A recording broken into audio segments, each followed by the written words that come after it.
दोस्तों, मैं जब छोटा था तो मुझे ऐसा लगता था कि जो ट्रेन के इंजन बनाते हैं उनको इंजीनियर कहते हैं। खैर, बच्चों का तो दिमाग होता ही है खुराफाती।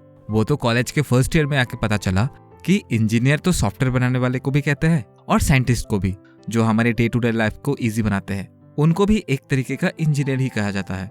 इसीलिए आज के इस वीडियो में हम देखेंगे इंजीनियर किस तरह से बनते हैं, क्या पढ़ाई करना होता है, प्रॉपर तरीका बताने वाले हैं, कौन सी एंट्रेंस एग्जाम देना होता है, और ये जो इंजीनियरिंग करने के बाद करोड़ों की पैकेज लगती है वो कैसे मिलती है, वो भी हम आपको बताने वाले हैं। सब कुछ इसी वीडियो में हम कवर करेंगे, तो वीडियो को एंड तक जरूर देखना। दोस्तों, मेरा नाम है शुमेर और आप देख रहे हैं बिजनेस सेक्शन। दोस्तों, सबसे पहला स्टेप, अगर आपको इंजीनियर बनना है तो उसके लिए एक बाप एग्जाम है, JEE मेंस।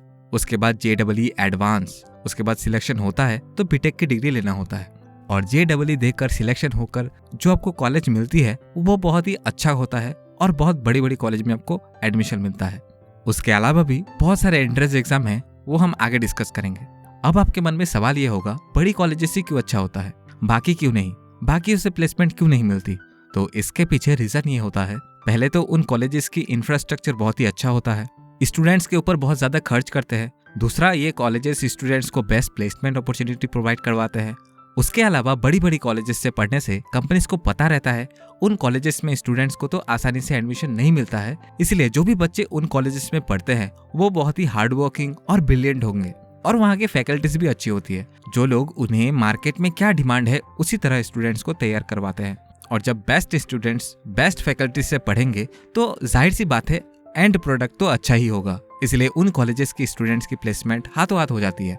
अब सबसे इंपॉर्टेंट बात, इंजीनियरिंग में एडमिशन लेने के लिए आपके 12th में साइंस स्ट्रीम से पास आउट होना होता है, और फिजिक्स, केमिस्ट्री, मैथ्स, ये 3 सब्जेक्ट्स आपका 12th में होना कंपलसरी है, और उसके साथ 75% से ऊपर के मार्क्स आपके 12th में होना चाहिए अगर आपको IIT, NIT या IIIT जैसे बड़े बड़े कॉलेजेस में एडमिशन लेना है। अब जब आपका 12th कंप्लीट हो जाता है, उसके बाद बारी आती है बाप एग्जाम का, JEE मेंस। इसी से आपका फ्यूचर डिसाइड होता है कि आपको करोड़ों की पैकेज मिलेगी, फेसबुक, माइक्रोसॉफ्ट में नौकरी मिलेगी, या फिर कॉल सेंटर की नौकरी के लाइन में लगना होगा। दोस्तों, JEE मेंस सबका बाप एग्जाम इसलिए है क्योंकि हर साल 10 से 11 लाख स्टूडेंट्स इस एग्जाम को देते हैं। वैसे स्टेट वाइज भी बहुत से एग्जाम्स होते हैं जिससे आप स्टेट की टॉप कॉलेजेस में एंटर कर सकते हैं, पर JEE सबसे इंपॉर्टेंट है। अगर आप JEE के लिए प्रिपरेशन करते हैं तो ऑलमोस्ट सभी एंट्रेंस एग्जाम आप क्रैक कर सकते हैं। JEE मेंस में भी 2,40,000 से 2,50,000 रैंक तक के स्टूडेंट्स को ही JEE एडवांस देने के लिए सिलेक्ट किया जाता है। अब क्या इतने स्टूडेंट्स को एडमिशन मिल जाएगा IIT में? तो इसका जवाब है नहीं। ये स्टूडेंट्स सिर्फ क्वालिफाई हुए हैं JEE एडवांस देने के लिए, IIT में जाने के लिए नहीं। IIT में जाने के लिए आपको JEE एडवांस क्लियर करना होता है, तभी आप IIT जा सकते हैं। JEE एडवांस एग्जाम साल में एक ही बार कंडक्ट किया जाता है, वो भी अक्टूबर में। अगर हम 2021 की बात करें तो 41,862 बच्चों ने ही JEE एडवांस के एग्जाम को क्वालिफाई किया था, जो कि 29% कैंडिडेट्स होता है जिन लोगों ने एग्जाम दिया था JEE एडवांस का। दोस्तों, आप देख ही सकते हैं कि 2 लाख से भी ज्यादा बच्चे JEE मेंस में सिलेक्ट होते हैं, सिर्फ 16,000 बच्चों को ही IIT जाने का चांस मिलता है। आप ये सर्च कर लेना IIT में प्रेजेंटली कितने सीट्स है। मेरे वीडियो बनाने तक 16,000 समथिंग सीट्स है, और बाकी के जो 71% स्टूडेंट्स हैं उनको IIT नहीं मिला तो क्या हुआ? अब ये जो 71% बच्चे हैं, इनमें से भी जिनकी 50,000 तक रैंक आई है उनको NIT, IIIT, NSIT ये सब गवर्नमेंट कॉलेजेस मिल जाती है इंजीनियरिंग के लिए। अब आप सोच रहे होंगे कि IIT नहीं मिलेगा तो इंजीनियरिंग करने का क्या ही फायदा, हमको तो IIT ही जाना था। हाँ, मानता हूँ IIT से इंजीनियरिंग करने से एक अलग ही फीलिंग आती है, अच्छी प्लेसमेंट मिलती है, अच्छी सैलरी होगी, पर NIT, IIIT इनसे भी बच्चों को अच्छी प्लेसमेंट मिलती है।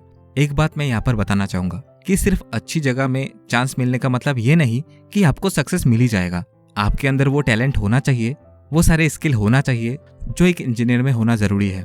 APJ अब्दुल कलाम सर ने भी अपना डिग्री NIT से ही लिया था, पर फिर भी उन्होंने अपना जगह बनाया ना इस दुनिया में। तो सक्सेस आपके हार्डवर्क पर डिपेंड करता है।